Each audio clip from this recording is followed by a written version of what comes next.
well, obviously what has been handy is I've got to watch some really good movies in isolation, one of which being The Australian Dream. What I'm going to begin, it's a bit of a kind of, well, sort of a question I'm sure you've answered many times already, but I just what it was that originally sort of alerted you to Adam's story. How did you become aware of what was going on in the I mean, I never knew about it. I never knew him, never heard of him, I don't know the rule, didn't know the rules of Aussie rules. Big fan now, to be fair. But I was I'd done the Hillsborough film, and that had been broadcast in 2016, and I was looking at potential future docs and ideas, and I was with John Battick, who was at Passion Pictures then. Obviously, that's how I know Sky and Kate, and we were just talking about future projects, and he was like, "Look, I've been sent this idea, or I've come across this idea, and what do you think? Do you think it's possible? And have you heard of Adam Goods? No. Take a look at this." And it was just sort of went away and did a bit of research, did a bit of very, very basic sort of Google videoing type research of what happened and the fallout. And I was like, yeah, it's a story. I didn't know at the time, wasn't convinced certainly that it would be a feature length, which at the time was maybe an 80. It's turned out to be a whatever we've got, 100 odd minute film. And then he said, "Have you seen the Stan Grant speech?"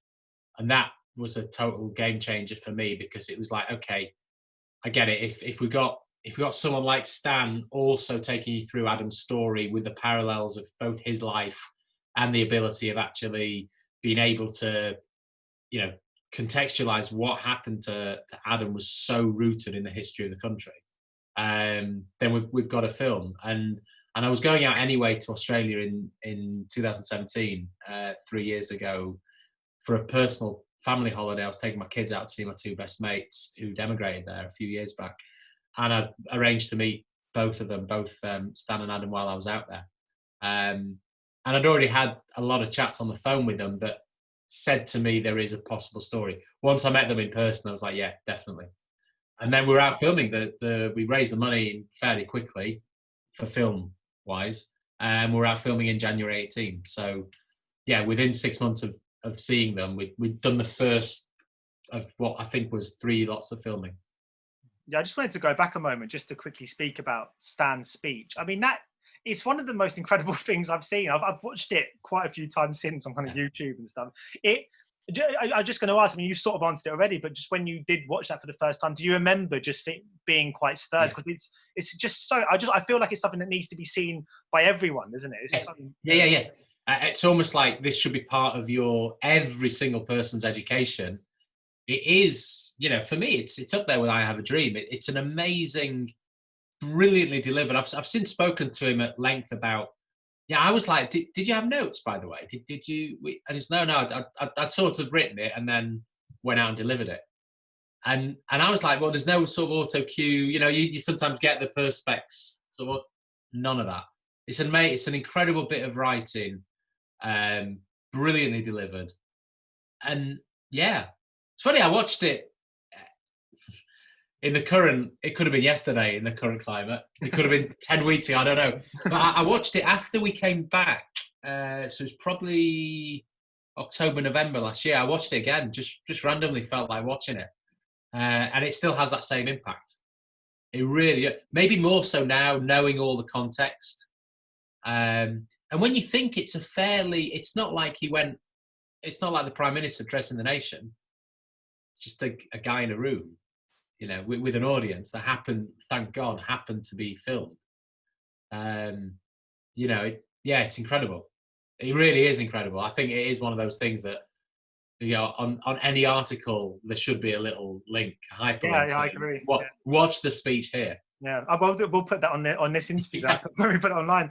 I'm interested by your kind of what attracts you to different stories, because you do seem to be attracted to sports stories, but at the same time, they're very much a kind of catalyst to explore such a whole myriad of things. I'm just wondering about that kind of inclination to tackle sports without being sports documentaries, if that makes sense. Yeah, well, that's my whole. It's always been my, never articulated particularly well, but that's always been my thing. I love sport. I particularly love football, our football. But it's always been this sort of like trying to get a deeper story than the sports story. So I did the Victoria Pendleton film before London 2012, and again followed her over 18 months. And I remember I was in Brazil actually filming another film when it went out on BBC, and I really don't engage in Twitter, but I know that Rio Ferdinand tweeted that night going, "Just watched now as doc on Victoria Pendleton, still got no idea how to go around the track." And I was like, that's the whole point. Yeah. You know, Yeah. it wasn't a cycling film. It was a film about, psychological damage within a sports person. And that's kind of what I really feel, that you can take the sports element, and sport, again, it's the first line that Stan says about, sport has a way of, telling us so much more about what's going on in a country or in a moment in time. And that's kind of what I try and do. It really attracts me. The human side of stories, in particular sports stories, is what really attracts me. And this is, absolutely one of those stories where it is not about Aussie rules. And in a way, although it's very Australian, it speaks to the whole world. It is not. We can tell the story of Australia, and we can tell the story of Aboriginal history, and it's still relevant. Take what happened to Ian Wright last week. It's still absolutely relevant in the UK in 2020. So that's kind of what, to make a story relevant across the world, that's kind of what attracts me. Just before I ask my next question, I was going, are you United or Wednesday? Ah, okay. Cool. I used to love them when I was growing up, because I just think having the word Wednesday in a football team just felt so random and original. But yeah, there's some South African team called Thursday, like named after us. It's like, yeah. No, I loved it. Yeah. So am I third generation? My kids are fourth generation. Bless them. Yeah, I'm a season ticket holder at Spurs, so I'm right. Quite enjoying this break, if I'm honest. I'm loving the break. We're 2.5 months unbeaten. It's brilliant. But we funny enough, I took my kids to White Hart Lane, the new one, in February half term. Went to see the Leipzig game. Oh yeah, Champions League. Yeah, so I love it. And I just used to talk about lockdown. We watched those Glory years. Those Glory days. Oh yeah. On my dad sent the girls the DVD, so we sat and watched that. Yeah. So I still knew every line. Is there a Sheffield Wednesday doc in you one day, do you reckon? I kind of feel I've made that the Hillsborough film. I feel that I would be way too critical if I went behind the scenes and did a Sheffield Wednesday doc. I don't like the way my club's run, etc. So it's a very dark path if I ever went. Like, I don't know if you saw the 4-year plan, the QPR film, which was made by a Wednesday fan, funnily enough. But if I went and did that, it would be quite a dark film. Yeah. But I spoke, just to go back to the Australia dream, but I spoke to Adam this morning when we had I interviewed him, and he's, as expected, such an articulate, sort of compassionate man that's just so impossible not to like and to listen to. In this instance, because he was the subject of this, how thrilled were you to have someone so intelligent and just so genuine as your kind of central focal point? Because that's never a guarantee with a subject of a documentary. You don't know what sort of personality you're going to encounter, but he's just got something so compelling about him that must have made you so thrilled, just from a storytelling perspective. Funnily enough, though, it makes you more angry at what happens to him. It without him wanting to do this, it actually provokes, I don't know what's the word, that when, so we do the filming with him, we'd do an interview with him, or I'd go around to the house, whatever, so welcoming, so nice, so genuine, really thoughtful, very funny, very childlike humor, like my own, practical jokey type stuff. My kids absolutely love him. They've met him twice, maybe 3 times over a period of times. He's sent them stuff. They sort of, send each other cards and stuff. And it's funny actually, because it's like the moment in the film with Mick O'Loughlin, where he can't explain to his kid why they're booing Uncle. And I've had that same conversation with them. They get really upset. My kids are 13 and 9. And I'm like, yeah, it's because he's black. And they're like, but why? Because he's so nice. Why are they booing? Why are they? And that's what I found with someone that's so good and so composed and so genuine. That's the problem I find with what happened to him. And it's not false, from his part. It's an absolute genuine, this is how he is.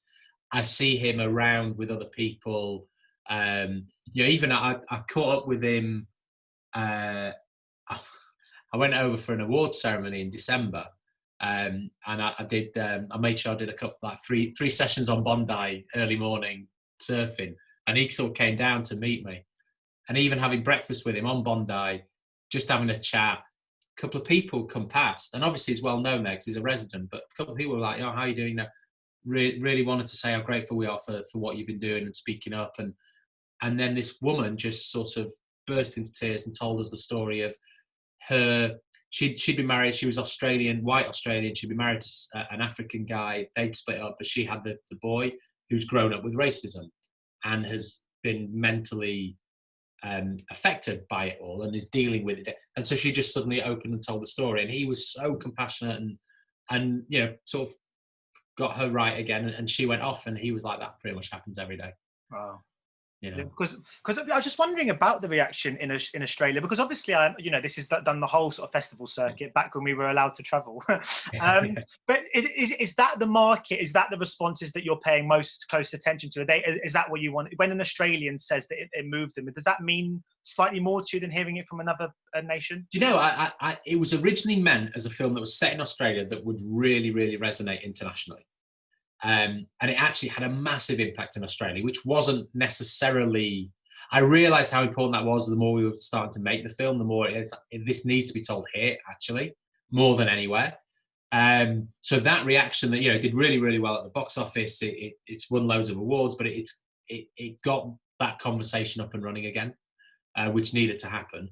But then seeing the reaction at all these festivals, at Telluride, Colorado, where there's First Nation people's issues. The same with Toronto. The same in even in Amsterdam.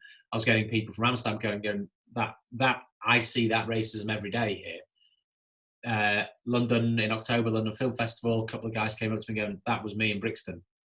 So this resonates internationally. It's actually had the same impact wherever it's been shown. But obviously it's been shown far more in Australia because it had the opportunity to. This was originally meant to be released in the cinemas at the end of March.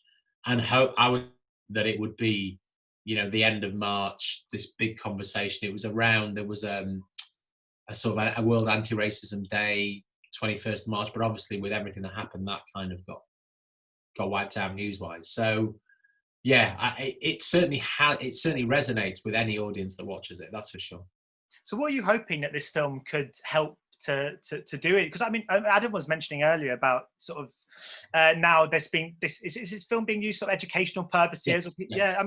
That must be so fulfilling for yourself as a filmmaker, because obviously as a documentary filmmaker you're always trying to make films that inspire, that educate, that inform, but to know that you're part of a film that is now part of a movement for change must be such a fulfilling experience, a feeling for you, sorry. Yeah, and more so because we didn't set out to do that. So we didn't set out to make an educational film that would help, bridge the gap and all that kind of thing. And the fact that it's been used for that is just brilliant. And the ABC, who are the broadcast partners in Australia, they decided when they acquired the film, they really bought into it that they were going to allow the film to broadcast it, which was always going to be around February, March this year. They were going to really go with the educational side and go with a big broadcast, and then all the ABC radio, online conversation, and use the film as part of that. I know that when I came back, one of my I was meant to be doing, now obviously this has changed, but I was going to be doing the same sort of education stuff with my daughter's school, my 13-year-old. We're going to show the film and deliver a lot of education stuff around it, just in terms of that, because every school, as far as I'm aware, they're all dealing with these issues. So yeah, and I was hoping that would, the same thing would happen in the UK. So it's really important that as and when, the thing is, because it's not a preachy film, it doesn't set out to educate everybody. So that I think that's the best time, when you can get people to watch a film, to see what the issues are, and then to have a conversation about it. So again, with what happened with Ian Wright last week, if everyone could watch this film and they go, well, actually, yeah, that's how writing must feel. So we shouldn't have a go at him for outing a child, which is what all the sort of haters did to him. You see what happened to Adam. You're like, actually, it's not. It's far more complex than that. So, and again, if you could educate the children to, well, this is what happens when someone reads one of your tweets, then you can start to have an education about it. And I think with it being sport, it's very accessible. With it being a bit glamorous, Australia, it's accessible, so people will watch it and engage. And I think that's maybe where the film's got a real advantage. Yeah, it's so important, isn't it? Because I do think you're right. I think there's this weird relationship that fans have with football players and people related to sports. That where we forget that there was a human being there. Yeah, and I mean, obviously, like that, I'm not. But I like you said, the Ian Wright thing, which really showed that last week, is and what Adam had to go through, is that these words mean things and they hurt people. So yeah, no. And I go and watch football all the time. So at the moment, with everyone wanting to start football again, I'm like, well, it doesn't really matter to me because I can't watch it. I can't be there. I don't engage in football off the television. I go and watch the game, and I hear that kind of stuff that Adam's subjected to all the time. And not the racist side of it, but I used to have a right go at various players when I was younger because it was all, everyone thought that was acceptable. And now I look back and I think, yeah, what was I thinking? What was I being educated? And actually I just think it's no longer acceptable that you're allowed to go and do that. The whole, let's let off steam after a hard work. It's like, actually, no. In the old days, they were all down the pit. They were all in the factory. They were all doing whatever. And then they'd walk to the ground and let off a bit of steam, but they weren't as vile as we are now. Yeah. Well, I play football, and I remember about 5 or 6 years ago, a decision was given against me. And I just turned around and just swore at the referee and thought, I don't talk to anybody like that. I've been raised to show respect but there was something in me that felt like I had this right to just turn around to this stranger and just go, and say things I shouldn't have. It's a bizarre, but well, I'm hoping that actually, again, this film can be used as education. Start to think about hang on, is it acceptable for me to say that? For me to say, I always used to, I remember, you used to do sort of interviews with footballers and, their wives would be not even in directors' boxes, they'd be given like a couple of comps and they'd have to hear what people are saying about their husbands, and you'd just be like, yeah. And you're like, if you can't, if you don't think that so-and-so's wife should hear what you're saying, don't say it. Don't say it, yeah. Well, my final question, because I've sort of gone over time a bit, was worries, I'm fine. Okay. Well, it's about what was next, really. What you've sort of got in the pipeline. If you've got, I mean, obviously at the moment it's probably quite hard to get much done. But yeah, I mean, to be honest, I'm quite lucky. I've got a couple of projects I can't really talk about in terms of that they're coming out. They're at the end of their edit. But there's a number. I'm quite lucky. I've got a couple of projects that are in pre-production. For me, if it had happened 6 months earlier or 6 months later, I'd have been in real problems because everything would be frozen. But at the moment, I'm at least able to just carry on. I'm always looking. And funnily enough, I'm always getting I got emails yesterday about would you be interested in this? I've tend to average about one a day from people that I know and I know what I do. I've got this idea, or we're in production and we need a director. Because I love my work and I love doing what I do, and I love sort of the opportunity that I get. So, but yeah, it's still busy. Let's put it that way. But so can you see yourself doing sort of non-documentary features in the future? Is that something you've sort of entertained the idea? I think about it, and then that sort of went away, and I probably would now again. But the amount of time it takes to get a feature drama together and get it off the ground and get it done, versus what we can tend to do very, very, very quickly in documentary. And I'm always open to the idea of trying something new, which doesn't sound like always have to be the same kind of the human side of a story that really, really interests me. That's what I'd want to do. A lot of my earlier docs I've always thought would make great films. Someone just did a little animation about my first North Korean film. And immediately they were going, oh, there's a Netflix movie in that. And I was like, yeah, we always did say that back in the day. that it would make a great movie. But yeah, I always think again. I go back though that even in drama, I always like if I can't do science fiction, I don't get it. And even when it's got all sorts of lessons to be learned or whatever, I'm like, if I can't feel that it's real, I really have a problem engaging. So again, any sort of drama would have to either be based on a true story or be telling true events dramatically. Or I think that's what attracts me. It's the true story that really attracts me. Ladies and gentlemen, you're watching Hey You Guys! Hey You Guys, huh? Hey, you guys. Is that from the Goonies? It is indeed, yeah. Nice. Hey You Guys!